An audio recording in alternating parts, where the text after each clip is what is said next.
This video is for IESA clients and will guide you through operating SlamIn 2.0 for a Scholastic Bowl match. We assume that you've already reviewed the video for setting up an IESA match. When you're ready to play your match, click the play button. This is the new SlamIn 2.0 play screen.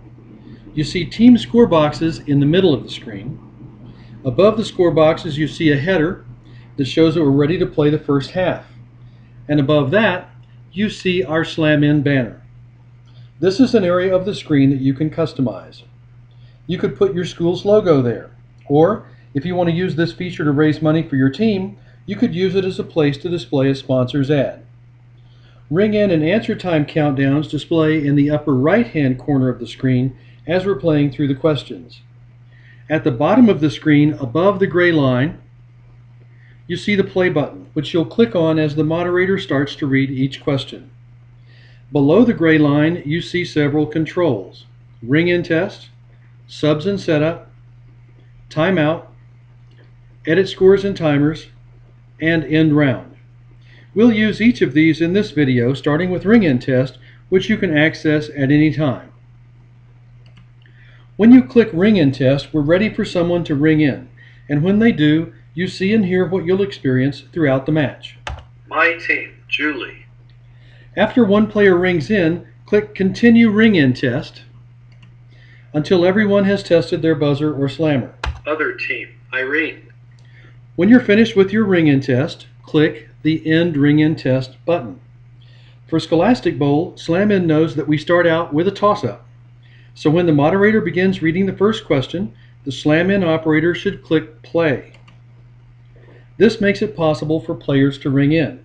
You don't need to do anything else until the moderator finishes reading the question or someone rings in, whichever comes first.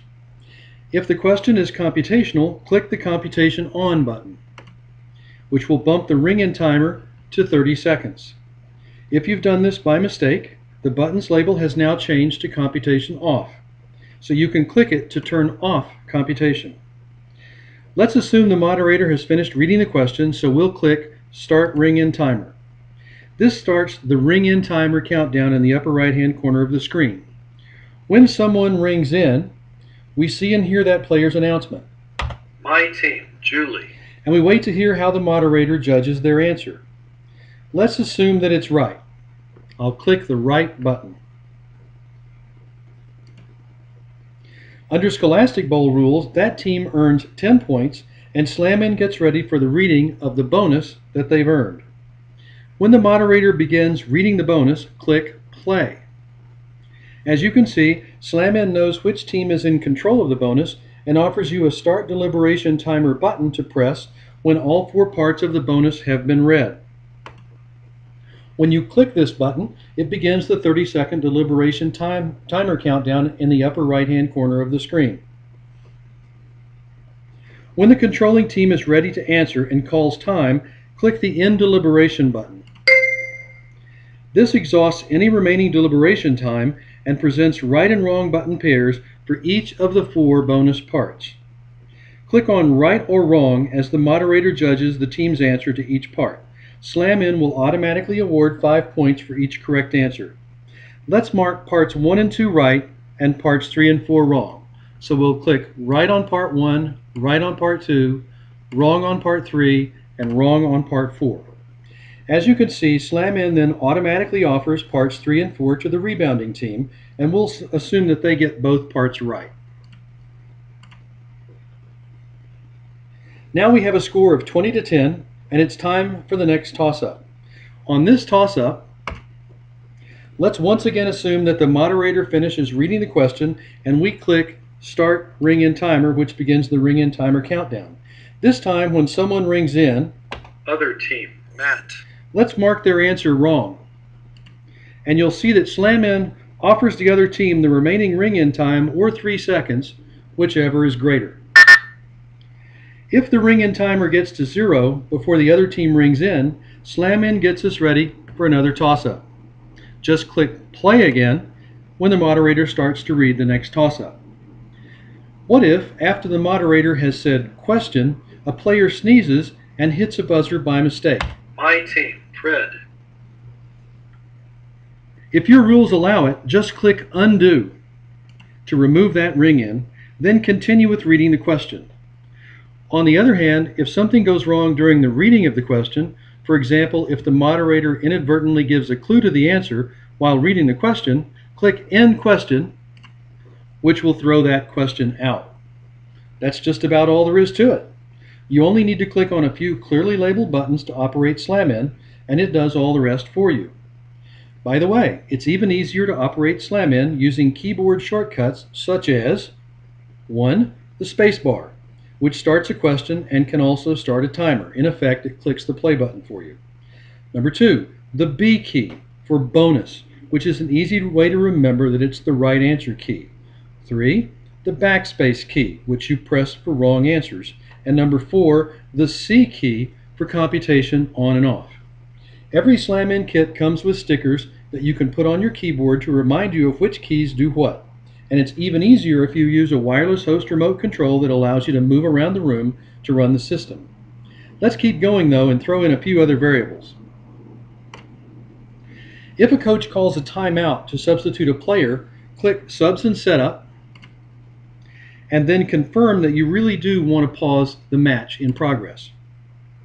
Then on the main setup screen at the bottom of the page, use the drop-down menus for each team to insert the new player into the match.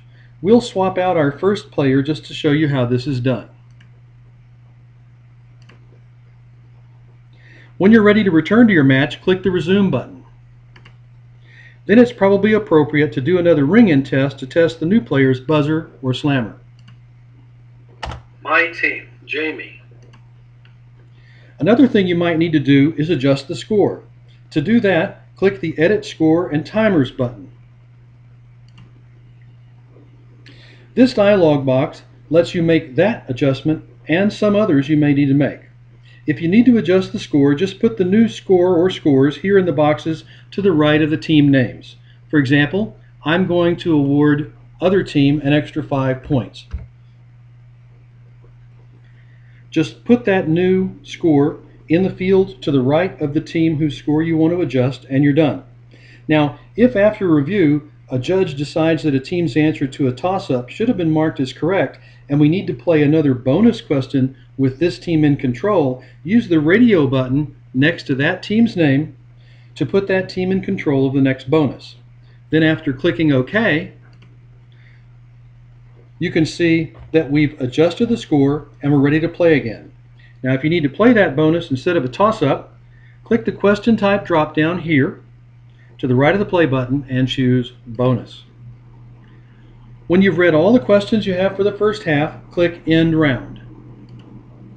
Then confirm you really do want to end the round. This writes a summary score into SlamIn's electronic score sheet, which we'll show you in a separate video. At this point, you might want to click Subs and Setup to make player substitutions, and then click Ring In Test again to test their buzzers.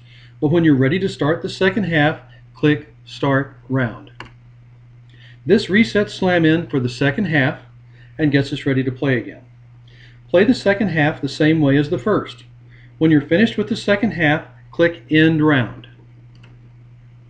If there's a tie score, SlamIn will flag this condition and you'll be asked what you want to do, either end the round or break the tie. If you want to play a tiebreaker, you'll choose Break Ties from the dialog box and continue playing. But if we don't have a tie when we end the second half, we're asked if we really want to end the match, and we'll confirm that. At this point, our match is marked Match Over, which is the cue that our electronic score sheets are now ready for review. Thank you for reviewing this tutorial on operating SlamIn for IESA Scholastic Bowl. To continue your SlamIn for IESA orientation, be sure to watch the companion video about interpreting SlamIn's electronic score sheets. Don't forget that you can play a SlamIn match against another SlamIn user over the internet. It's easy to do, and we describe how to do that on our website. You can even broadcast matches over the internet so that friends and family can tune in and both watch and hear your matches from home or work.